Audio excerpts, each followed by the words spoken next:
24 years ago, America was devastated by the September 11th terrorist attacks, claimed the lives of nearly 3,000 people. After almost a quarter of a century, many Americans still haven't forgot all the lives lost. Tonight, their memories were honored with a special ceremony at the Siouxland Freedom Park in South Sioux City. We won't forget. We just had a plane crash into level 4 of the World Trade Center. During the ceremony, leaders walked through the horrific timeline of the day and how everything changed in America. Many gathered to witness this ceremony and to pay respect to all of those impacted that day.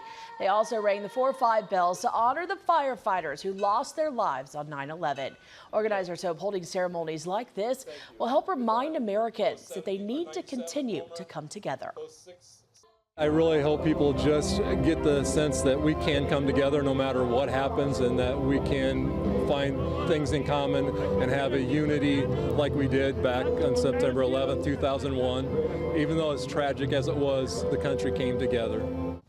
For the ceremony, Cole Hoffmeister, a Dakota City firefighter, walked an American flag more than 5 miles from the fire station to Siouxland Freedom Park in full turnout gear.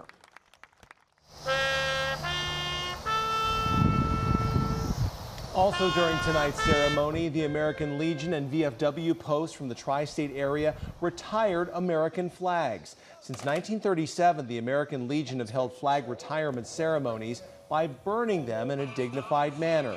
According to the U.S. Flag Code, the American flag is considered a, quote, representation of a living country and is itself considered a living thing, leading to a special retirement ritual. A lot of people don't really know about the flag in it, but it's important. It's just like we're not supposed to, when we handle the flags, you're not supposed to touch the ground. The flag retirement has been around for years, and that's why it's important. It's tradition, you know, and that's what we need to impress on people, tradition. The American Legion posts in the Siouxland area hold this American flag retirement ceremony every year. For the full list of where you can properly dispose of your American flag, check out this story at KTIV.com.